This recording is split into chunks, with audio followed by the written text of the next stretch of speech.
Hello Rockstars, I'm Allie, your RockStarBarGirl. Welcome to today's video. Today's video is very, very important. Of all of the Basics 101 videos, this is probably the most crucial. Today we are going to be talking about how to pour. This is super important because as a bartender you have to be able to measure your ingredients accurately, both to make sure that your drink recipes are coming out the way they're supposed to, but also to make sure that you are not over pouring because your manager, boss, whoever that might be, is not going to be happy to find out that you're using more alcohol than is necessary for the cocktails that you're making. So we're going to go over pouring today. I definitely recommend grabbing an empty liquor bottle if you're able to get your hands on one out of the trash, get it from a friend, fill it up with water, and just keep practicing your pours until you get comfortable with them, because when you walk into your first interview or job you might be asked to free pour, and so it's really important that you feel comfortable. So let's start out first by talking about how we hold a bottle properly. So every pour top that you use at your bar, if they're all matching, are going to be the same standard size. What is not the same are the size and shape of your bottlenecks. Because of that, not every pour top is going to be nice and snug inside of the bottle. So when you pour, you should use your whole hand around the neck of your bottle, leaving your index finger free and resting your index finger gently on the edge of the pour top. You're not trying to push down on the pour top because that might affect the way that it pours, but you're just trying to keep your finger there to make sure that if this does come loose, you'll be able to grab it and save yourself from spilling half the bottle all over the place, ruining the drink, and wasting a lot of alcohol. So, to pour, keep your finger on the pour top, your hand around the neck of the bottle, and pour. Very simple. You want to do that all the time. Sometimes you will see bartenders holding other parts of the bottles, and it's only because they're absolutely sure that the pour top that they're using is nice and snug in the bottle and that they're not going to worry about it popping out. Until you get comfortable with the bottles at your bar and knowing whether or not things are snug, you definitely want to make sure that you're holding properly. So now that we've talked about holding a bottle properly, we can start talking about how you measure your counts. If you go into a slower bar or restaurant where the focus is on specialty cocktails, you may see your bartenders actually using measuring devices for each and every cocktail that they make to ensure that everyone comes out the same. Your typical measuring device is something called a jigger. This is a cup measure, essentially, made out of metal, and it will give you two different denominations of measurement.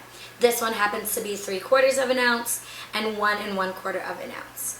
But the problem with a jigger is that in a high volume situation, you do not have time to sit there measuring every single ingredient that you're adding to every cocktail that you're making. So for now, let's just get rid of that. We are going to learn how to free pour. And free pouring is going to be helpful not only in slower environments where you work on specialty cocktails, but definitely in high volume environments where you need to pump out drinks very quickly, but all those drinks need to.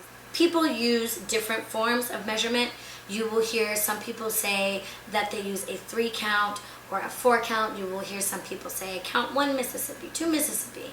In the end, it really doesn't matter what type of count you use as long as your count is consistent.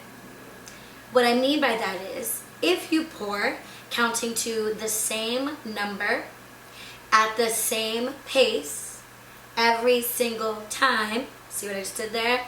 You're going to get the same amount of liquid coming out of that pour spout. So, whatever your count is, you need to make sure that you use that pace every time you make a drink.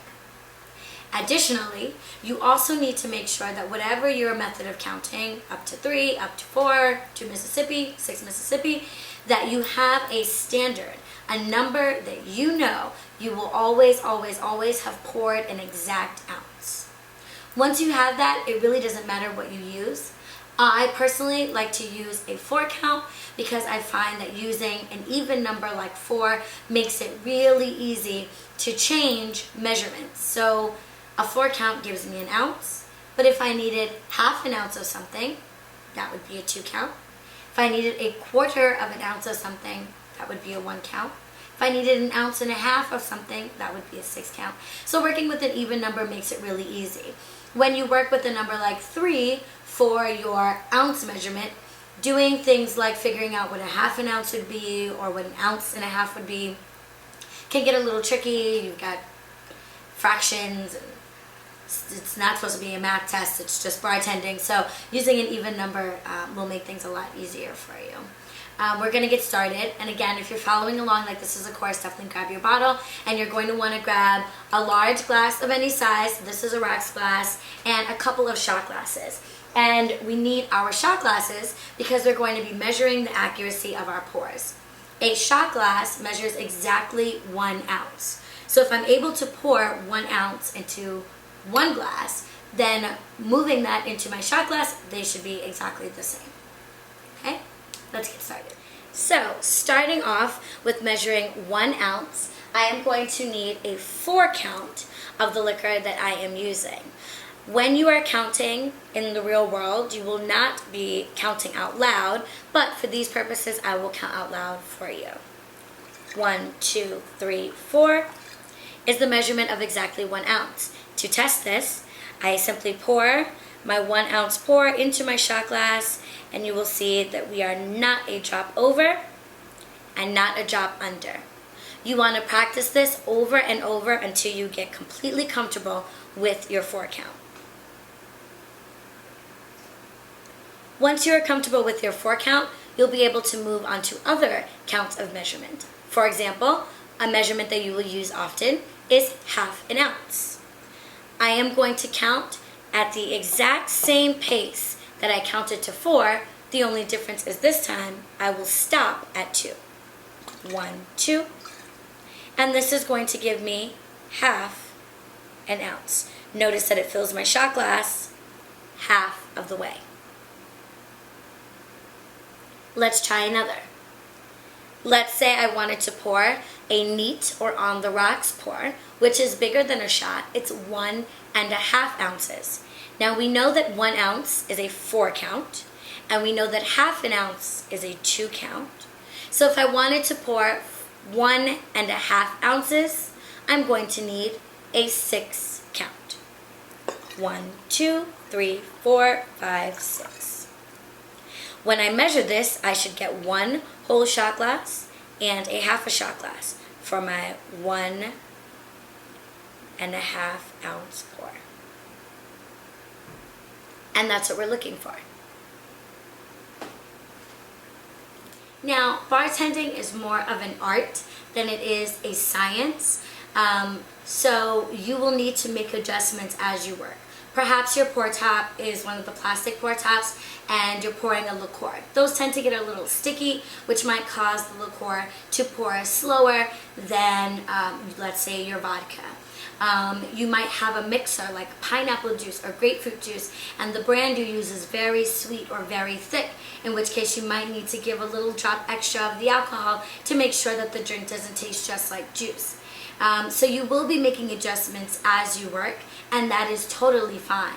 But before you start actually mixing cocktails or going out on your job interviews, you're going to want to make sure that you have your basic pour measurements really, really down, that you feel really comfortable with them, so that when it is time to make adjustments, you know exactly what you should be doing. Again, grab yourself a bottle, fill it up with water, and that's a great way to practice over and over and over.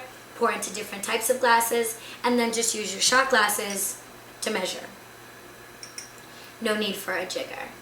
Free pouring can be really easy, it just takes a little bit of practice. So definitely tune in, you guys, to my next few videos. Subscribe, click on the button down there to subscribe, that way you know exactly when the next videos will be coming out. And if you are using this channel as a bartending course, make sure that you check out the other Basics 101 videos so that you've got all your fundamentals in your pocket before you go out and look for your next rock star bar job. So until next time, See you later. Bye, Rockstars.